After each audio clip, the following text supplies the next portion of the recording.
All right, so with our handsome Mr. W, Mr. Winston. Hi, handsome guy.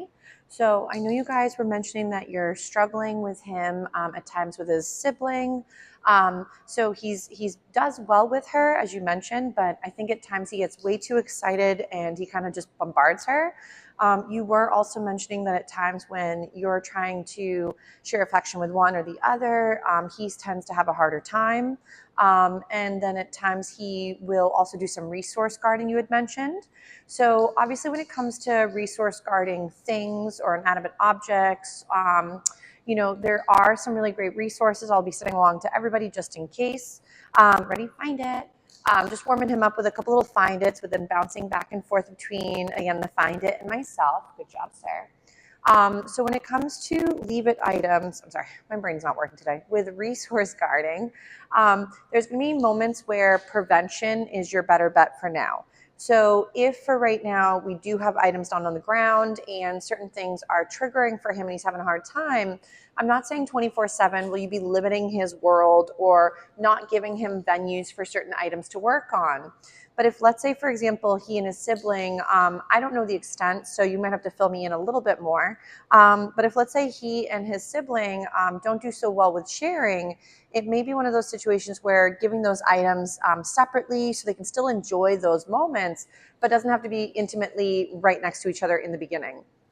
You may find that at times, if it's very hard to wrangle two pups at once, I mean, I know they're both adult dogs, but if, let's say, you're having a hard time with one of, like, let's say only one of you is home and you're still trying to work with both, it can be nice to sometimes use baby gates, corrals. You might have, like, let's say, certain rooms you might pick. You could also, for example, use tethers. So if your babe has never been conditioned to using a tether, that would be, for example, using a leash or something similar. While supervised, you would have your puppy practice being, like, let's say, attached to underneath the leg of the couch, and one pup has their bed there with a few chews, the other pup has their little target spot, and you could build up that they could still enjoy each other's presence while still, for example, enjoying those items, but not be able to go and swipe one from another or create conflict. So a lot of times preventing the rehearsal of those skills can be helpful. If, for example, and I've noticed this a little bit too when he'd go to the Doggie Day School, he would sometimes get a little overwhelmed if, let's say, I was holding another friend for a moment to move them into one space versus another, and then he would get a little bit overwhelmed and, like, would try to follow me. So I do have moments where he was also working on skills instead of what he was offering. So sometimes it could also be creating behaviors you'd prefer him to do versus the behavior he might be offering. So remember that a lot of dogs that have behavioral, let's say, difficulties or things that they're struggling with, it tends to be normal dog responses to stress or stimulus or a resource in a way a dog would cope with something, but not necessarily the way we would want them to handle the situation. So we don't want to scold him when he goes to give behavior we don't love, but instead think, okay, well, what is the meaning behind this behavior? How could we either prevent it or help him have a better outlet? And then let's see if there's ways that we can set up Mr. W, again, Mr. Winston, up for greater success. So if, let's say, sharing affection is a trigger for him with the other sibling dog or somebody else, I'd recommend to maybe, if he's already on the couch with you or nearby, practice helping him get off of the furniture. So I'm not saying dogs can't be on furniture. Though, if your dog starts to have some really big troubles with resource guarding and certain dynamics, there would be things that we'd want to prevent for now so the dog doesn't keep rehearsing the skills we don't want them to get really good at. So he's like, got an itch. So let's say, for example, you could be sitting on the couch and maybe here comes the other pup and he would have a moment with that. We would want to maybe ask, prior to that event happening, practice having your puppies like, lady, stop talking, keep feeding. So we're going to do a little find it, get them up and wiggling. You didn't see it, you have to go search for them. So let's say, for example, you know your other pup or a family member is coming nearby, and we know that maybe he would get a little bit more overwhelmed with the approach. Helping him practice hopping off of furniture and being reinforced for getting off might be another great option for Mr. W.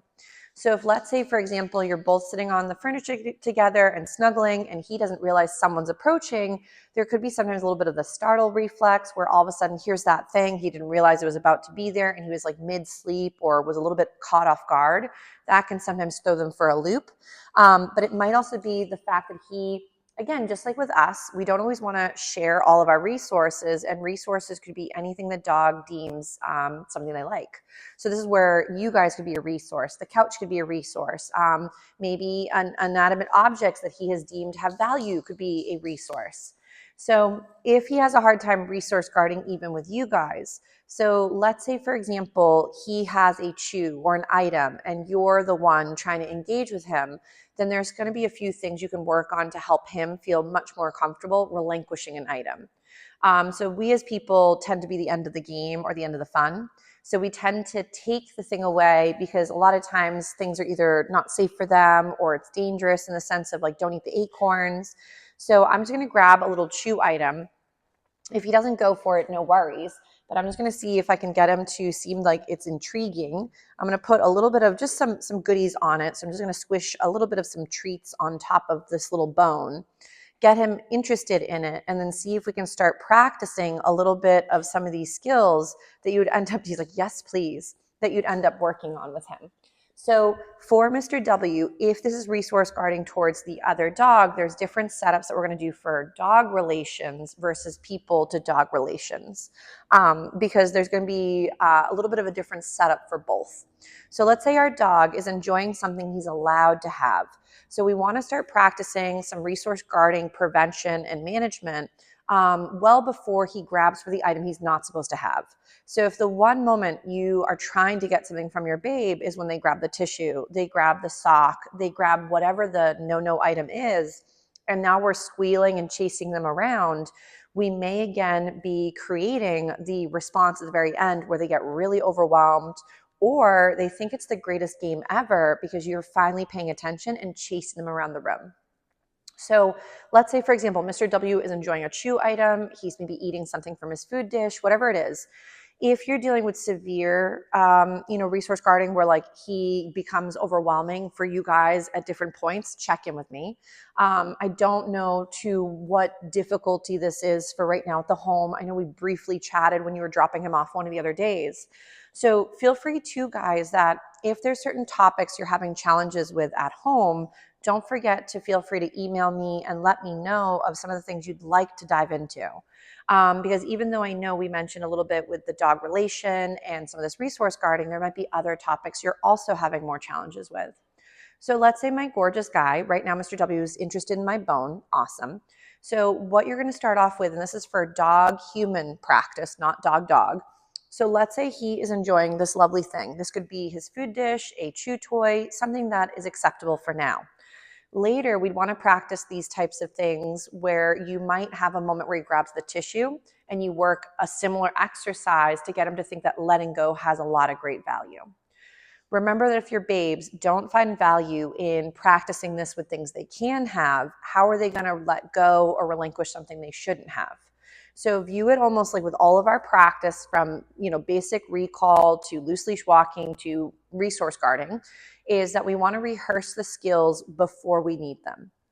So if we're waiting for the dog to grab the tissue and now we're going to try to practice, that would be already level 100 of difficulty and he maybe needed like 30. So again, let's say to get him to be a little bit more intrigued by his delicious bone, he's like, yes, make it fancy, is I'm just squishing a couple little tidbits because again, I blabbed and I missed out on the moment where he was actually interested in it. So here's my item again. So let's say my dog is enjoying the thing he's allowed to have. I would practice what's called the, treat and retreat game. I would, if this was a dog that was having a really hard time with something, I wouldn't be going straight at them. And if this is a situation where there's been bites or other issues, we would want to start at a level that is safe for the whole household and for the dog. And again, if we're having big challenges, I would recommend to check in with me so you're not doing these skills and you don't really know exactly what we're rocking, so we don't cause potential hiccups for anybody in the household. So let's say the dog is enjoying their thing. I would go and I'm going to treat and then I would retreat. So for example, you approach, and as you're approaching, you toss a little something at your babe and you continue on your merry way. So I'm not making this confrontational. I'm not making it into where he has to, oh, good job, where he has to come work for something. But I would go ahead and anytime your pup disengages from something they were mid-working, feed for that acknowledgement of coming to you versus being at their thing. So right here, he's chewing. I'm going to treat, and then I'm going to move away. So what I'm creating through this behavior, and sorry if I walked a little further away, is you're creating value in you coming near while they have something they find quite entertaining. So right here, we're going to do a little food off to the side, just so I can go ahead and revalue this item. He normally, a lot of times, they do find these very exciting, but he's more of a snack guy than he is a bone guy for right now. And it could be, again, new environment. There's a lot of distractions. He hasn't been ever dropped off to work with me only. He did come to classes with you guys, of course, so then that's a little bit of a different dynamic. So with the treat and retreat game, you'd be doing a few of these little passes, and I missed him a little bit. So we'll do a couple where you toss right at him. This could be, for example, a food dish where, let's say he's enjoying his kibble, and you could then go walking on by, toss a couple little tidbits of whatever he can tolerate, and then you're making it, where it's more beneficial to have you pass by than it was to have you not come visit. So then eventually, that was very good. So as your puppy is getting comfortable with you approaching and feeding, you wouldn't have to get this close. I'm also always watching to see what his body language is telling me. So if this was a severe case, I would have the dog tethered, I'd have the dog behind a barrier, and we would build up with lower value items, and then we'd practice some of this treat and retreat and a few other exercises.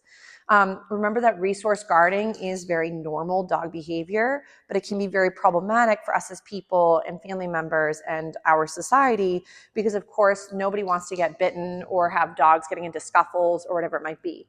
So when your babe, and I'm just throwing a few little find-its for right now just to get them up and wiggling while I'm blabbing.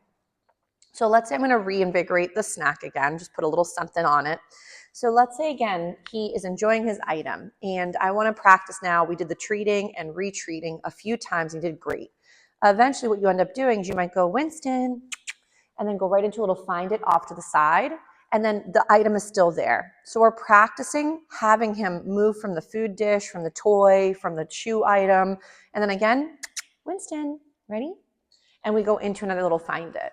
So what this is starting to build up for Mr. W is, even though this item seems really cool in the middle here, taking little breaks to move away doesn't mean it becomes the end of the game or that I'm confrontational trying to take it right from him. This concept, again, of going in right into taking it from him, even if I know it's something that could be dangerous, I may be creating that conflict for later and then have more trouble down the road. So how we engage with the dogs will also create sometimes the behaviors where we're trying to avoid. So some folks have been given the advice, like pat your dog while they're chewing on something, be able to go and take it and give it back, take it, give it back. That's, again, like you enjoying your meal or your amazing book or something, and somebody comes over, they grab the book and give it back, grab the book and give it back. You're not going to be really happy with that scenario. So imagine, let's say I was about to interrupt your reading, but instead I gave you $500 when I came close.